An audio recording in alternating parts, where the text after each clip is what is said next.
y'all, Dixie here. Today I want to talk to you about some new gear items I'm trying out on an upcoming hike. This week it has been 10 years since I completed my thru hike of the Appalachian Trail, and it really blows my mind how quickly that time has passed.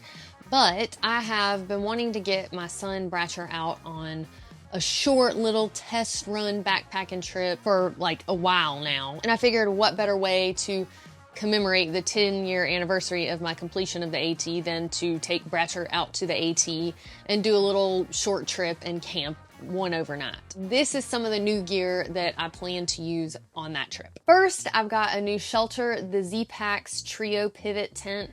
This is a 3-person shelter. It's pretty similar to the triplex that I used in the past, but it's gonna be Rodney, myself, and Bratcher, so it makes sense to use a 3-person tent. The Trio Pivot is gonna have a pretty similar floor area to the triplex, and it's also made from Dyneema, but it does have some what I consider upgrades. First, the storm doors are zippered like they were on the duplex that I took out on the Arizona Trail. I like this because it just gives you more protection from the elements, the wind, rain, etc. And just overall offers a more secure vestibule, I feel like. And then the mesh doors are now zippered instead of in the half moon shape like it used to be. These are in an L shape, so it's still convenient to get in on either side of the mesh. But probably what I'm most excited for is the roomier headspace that this tent offers. It comes with a single tent pole that kind of helps prop up the walls on one side to give yourself, I guess, technically more foot space or head space or however you want to orient the tent. But this is going to be amazing, having a 1-year-old who's going to be flipping and flopping around inside the tent. And just in general, I mean, one of the, I guess I would say, shortcomings of the duplex that I used in the past or the triplex is oftentimes I felt like there just wasn't enough headspace to where my hood of my jacket wouldn't like hit the wall, and because it's a single wall tent, there might be more condensation there and then it gets damp. It's not the end of the world, but just kind of like a little pet peeve. So with this one, I'm hoping that there's like a good bit more headspace and, you know, kind of mitigates that. And like I said, gives a toddler more room to flop about. So if you're wondering, why did I bother getting another 3-person Dyneema tent? Well, my triplex is officially retired.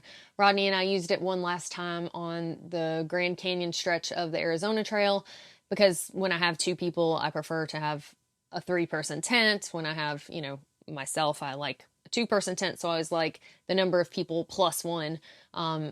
I guess Bratcher counts as like a half right now since he's so small. But anyway, it went for one last hurrah, and then I retired it just because it was really starting to get worn out, and I was worried about the abrasion on the Dyneema leaking through. But it lived a full, long life and had a lot of miles on it. I honestly was just going to replace it with another straight up triplex, but then I saw, like I said, these little upgrades, and having extra headspace is always a plus in my opinion. Next, I have to have something to tote Bratcher in.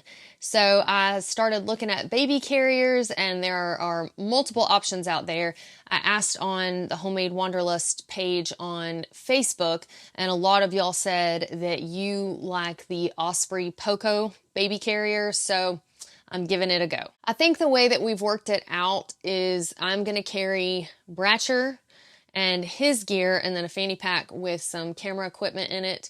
And then Rodney will carry basically all of our gear and everything else in his big old pack that everybody liked to point out he had in the Grand Canyon. So there are different versions of the Osprey Poco out there, but because I knew I wanted to have some carrying storage space for Bratcher's gear and maybe some other camera equipment stuff, I went with the Poco Premium. There are lighter and cheaper options out there, but that's just the one that worked the best for us and what we need it for. But since it came so highly recommended from other people who take their kids backpacking, I figured there's that, and I started the Appalachian Trail with an Osprey pack. So it's kind of poetic to start with my first baby carrier on the AT, and it's an Osprey. This carrier is made out of nylon that's got a waterproofing treatment to it.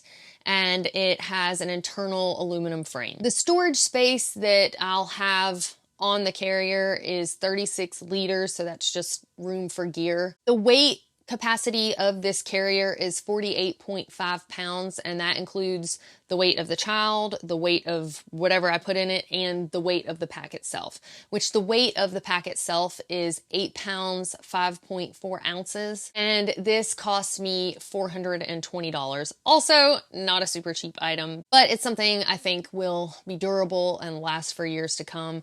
I did opt to buy this from REI because I would hate to spend this much on this item, get out there on the trail and just really hate the way it carries or fits me, or he dislikes it and, then we're stuck with this thing that we don't need. So REI does have a nice return policy for its members that up to a year, if you even have used the item, you don't like it, you can still return it. I would definitely not abuse this, but it makes buying something like this feel less risky if it's truly just not going to work for you. And the final item that I will be testing out on this trek is Bombas Merino Blend Socks. I've heard of Bombas multiple times in the past, and I've always heard really good things, but those really good things were said by people who were doing a paid review. And that doesn't necessarily mean that it's not true, but it makes me skeptical. So I wanted to get a pair so I could try them myself and see if they're worth the hype that I've heard about them and how they compare to like Darn Toughs and Packas and Farm to Feet, if they're comparable or if they are actually really a whole lot better. I am not paid to talk about Bombas. Bombas does not know who I am, or at least I don't know that they know who I am. And I don't do sponsorships or paid reviews or anything like that. So I'll let y'all know what I think about them, and you'll know that it's just honestly my opinion. The ankle socks I got are 60% merino wool, 34% nylon, and 6% elastane. They cost $24 for the pair that I got, which is comparable to the other brands that I mentioned.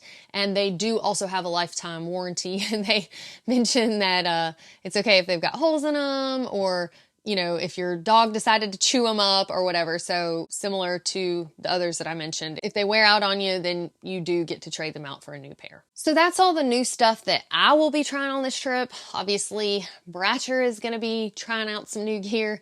So when we get done with our trek, I'll let y'all know what I took for him, what worked, what did not.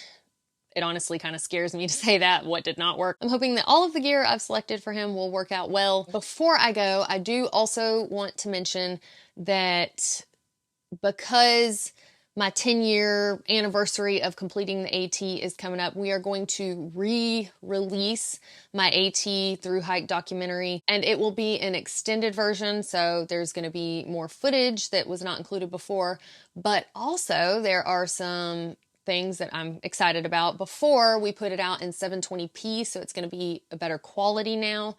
And also, we've licensed some music that I listened to a lot during my thru hike of the AT. I'm telling you, like, tunes got me through that trail. So we've licensed some of those songs to play to make it really more of an all-encompassing experience of how it was for me, how the experience was truly through my eyes. And so that will replace some of the previously used royalty-free music that, nobody can truly relate to, but that's what we had to use before. So I'm really excited about that. Y'all be looking for that to come out soon, and I hope you enjoy it. Thank y'all so much for watching this video. If you've got any questions about the gear I mentioned today, please feel free to leave those questions, comments in the comment section below, and wish us luck. All right, y'all, we'll see you next time.